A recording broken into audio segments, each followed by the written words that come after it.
Evening, folks. Okay, so I get asked this time and time again, just like last night. I get asked it time and time again about what is a note of interest. But tonight I'm going to talk about what is a closing date.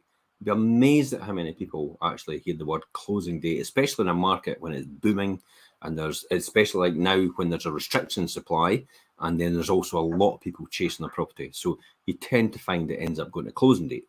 Now, what is a closing date? Well, it's actually quite unique, the closing date, to the Scottish sales system.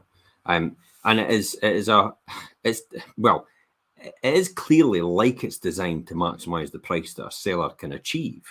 However, it's also the fairest way to settle competing offers by allowing buyers the chance to put forward a formal offer.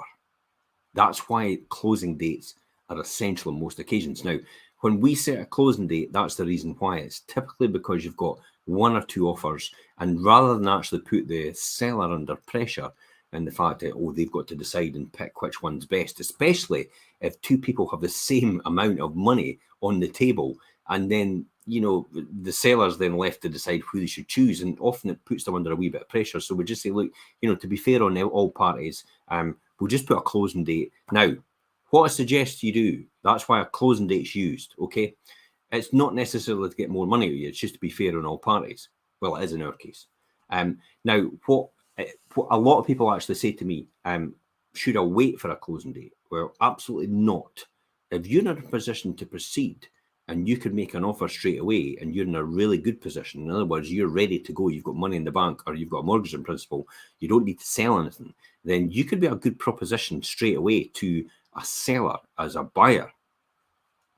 So you don't wait for a closing date. I often hear it when people say, well, we'll kind of just wait till the closing date comes along. And I'm like, are you nuts?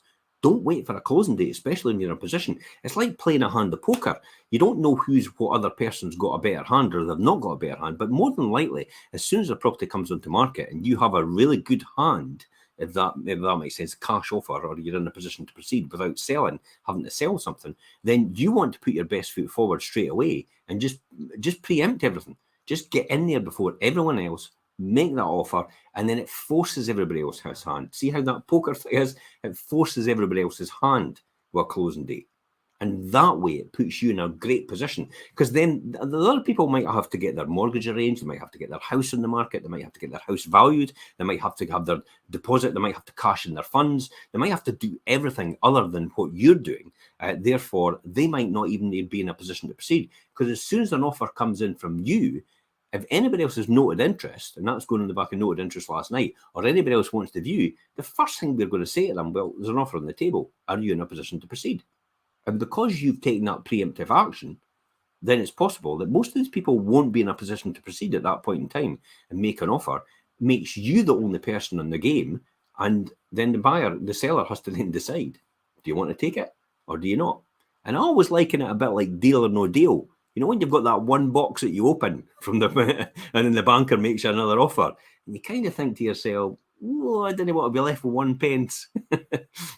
Should I take this offer or shouldn't I? And that's kind of how I look at it. It's like a deal or no deal situation for you as a buyer offering a seller an offer at that point in time. So don't wait for closing dates if they're not there. If you can make an offer before then, that's fine. If there is a number of people and they do set a closing date, then you'll have to wait for the closing date. You might even want to preempt it by saying, is there an offer they might not be able to refuse before the closing date?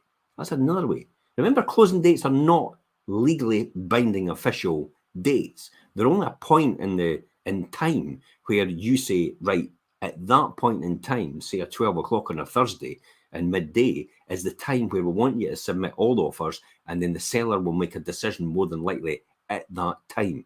It is not legally binding. Technically, somebody could put in something half an hour later, and it could be the offer is accepted. Now, that's not the done thing, to be honest.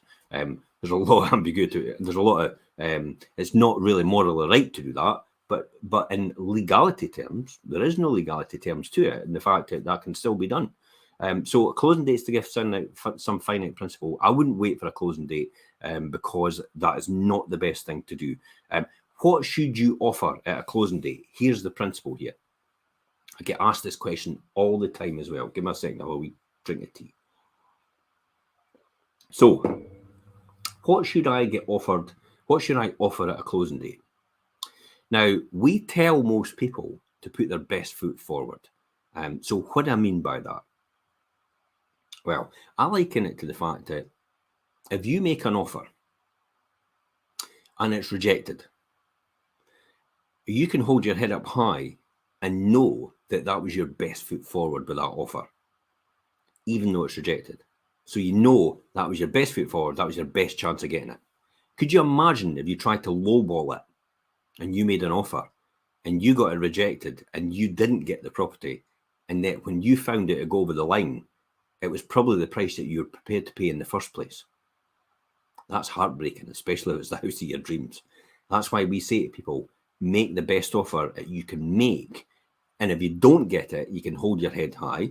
If you do get it, then you know you've done the right price, and you won't feel resentful for the fact that you think you've actually overpaid for the property as well. That's the other side of the coin.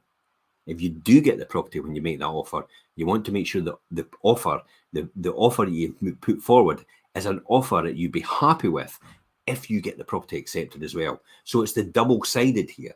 It's if you don't get it, you know you've made the right offer and you can hold your head held high. And then if you do get it, you know you've made the right offer and you won't actually resent the fact that you think you've overpaid for it. That's what my advice would be for closing dates and the best way forward. Anyway, if you've got any more questions, please feel free to ask them in the comments if you want. You want to give a wee share or tag people in it, you know, that possibly are considering making offers on property. It might actually help them, especially if there's closing dates and they think, what should I be offering? Because typically what happens is then they phone round everybody and then all the agents go, oh, it should be 20, it should be 30, it should be 40% over. And it's like, whoa, wait a minute. You know, I can't even afford that. And you've almost written yourself off. There's another thing when you're offering.